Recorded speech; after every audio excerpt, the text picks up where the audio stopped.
नमस्कार दोस्तों, मैं हूं अतुल सिंह। स्वागत है आपका इन्वेस्ट कर लो भाई चैनल में।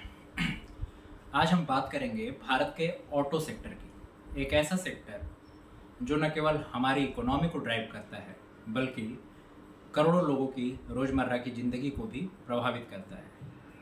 जीएसटी 2.0 रिफॉर्म्स ने इस सेक्टर की कहानी को एक नया मोड़ दिया है। आइए स्टेप बाय स्टेप समझते हैं क्या बदला है, किसको फ़ायदा होगा और किन्हें झटका लगेगा। भारत के ऑटो सेक्टर की अहमियत क्या है? सबसे पहले सेक्टर की ओवरऑल इम्पोर्टेंस समझते हैं। भारत दुनिया का तीसरा सबसे बड़ा ऑटोमोबाइल मार्केट है। ऑटो सेक्टर का योगदान जीडीपी में लगभग 7% है और मैन्युफैक्चरिंग जॉब्स में 35 मिलियन से ज़्यादा रोजगार देता है।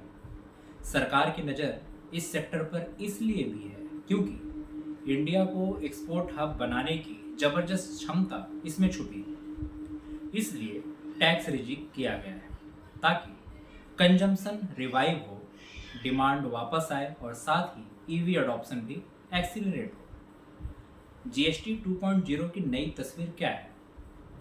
पहले लगभग सारे व्हीकल्स 28% स्लैब में आते थे, ऊपर से सेस भी। अब पिक्चर बदली है। टू व्हीलर्स और स्मॉल कार्स की अगर बात करें तो अब सिर्फ 18%, जो पहले 28% हुआ करता था। Mid size SUVs 40% tax, luxury SUV पर 50%, ईवीज पर अनचेंज्ड है 5%, ट्रैक्टर्स, एम्बुलेंस, स्पेशल व्हीकल्स पर 12 से 18%। इसका हिडन लॉजिक बड़ा साफ है, एफोर्डेबल मोबिलिटी को बढ़ावा देना, हाई एमिशन एसयूवीज पर पेनाल्टी लगाना और ईवी अडॉप्शन को तेजी से पुश करना। डिमांड रिवाइवल्स के काफ़ी सारे ड्राइवर्स हैं किसकी वजह से डिमांड बढ़ रही है, पर सवाल ये है डिमांड कहाँ से रिवाइव होगी।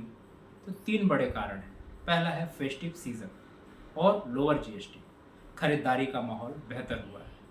वहीं रूरल डिमांड को भी बूस्ट मिला है, ट्रैक्टर्स 100 सीसी बाइक्स की मांग बढ़ेगी।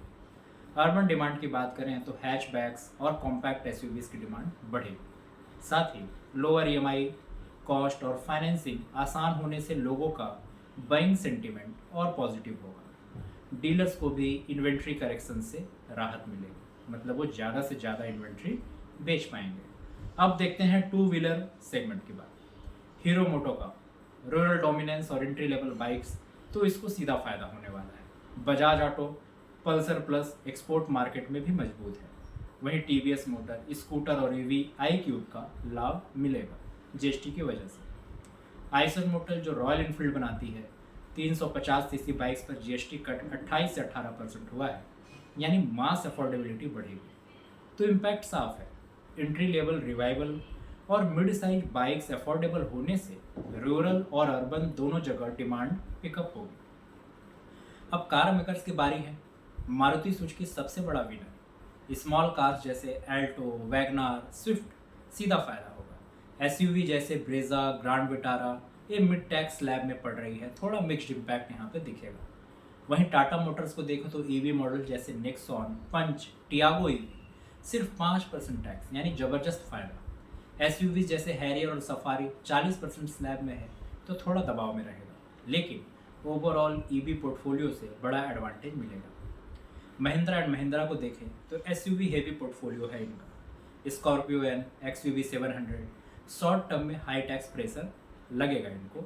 ईवी पाइपलाइन 2026-27 में एक्सयूवी 400 ईवी निकालने की बात चल रही है, तो लॉन्ग टर्म पॉजिटिव है। वहीं हुंडई मोटर इंडिया, यहाँ की वेन्यू, क्रेटा, वर्ना ये मिड साइज एसयूवीज हैं, यानी मिक्स्ड इम्पैक्ट। ईवीज जैसे आयोनिक 5, कोना, यहाँ पे क्लियर एडवांटेज इस कंपनी को भी मिलेगा। किया मोटर्स में जैसे सेल्टोस, सोनेट पॉपुलर एसयूवीज है, तो यहाँ पे भी टैक्स प्रेशर है, लेकिन फ्यूचर ईवी लाइनअप से अपसाइड जरूर है। कमर्शियल साइड भी इम्पॉर्टेंट है। अशोक लेलैंड बसेज और एलसीवी डिमांड रिवाइव होंगी। टाटा मोटर्स कमर्शियल व्हीकल में फ्रेट डिमांड बढ़ेगी। वहीं पर आइसर वोल्वो की अगर बात करें तो हेवी ट्रक्स, लॉजिस्टिक्स रिवाइवल का फ़ायदा मिलेगा। Indirectly GST cut logistic cost कम करेगी, जिससे फ्लीट ओनर्स की डिमांड भी बढ़ेगी। इलेक्ट्रिक व्हीकल्स को फ्यूचर में कैसे देखा जाए? ईवी सेगमेंट की कहानी सबसे इंटरेस्टिंग है। जीएसटी ईवीज पर अब भी सिर्फ 5% है, ये सरकार का साफ संकेत है। टाटा मोटर्स ईवी जैसे Nexon, Punch EV, Tiago EV, इनका एक लीडरशिप पोजीशन है मार्केट में। महिंद्रा ईवी जैसे अपकमिंग एक्सयूवी 400 और बॉर्न ईवी प्लेटफॉर्म। वहीं ओला इलेक्ट्रिक को देखें तो स्कूटर्स और टीवीएस iQube, बजाज चेतक, ये टू व्हीलर ईवी सेगमेंट में इन्हें फ़ायदा मिल सकता है। पर यहाँ पे एंसिलरीज कंपनियाँ भी हैं, जैसे एक्साइड और अमारा राजा बैटरीज में, टाटा केमिकल्स बैटरी केमिकल्स, बॉस्क और मदरसन को देखें तो ईवी पार्ट सप्लायर भी हैं। अब बात करते हैं स्टॉक मार्केट की। कौन सी कंपनियां विनर हो सकती हैं?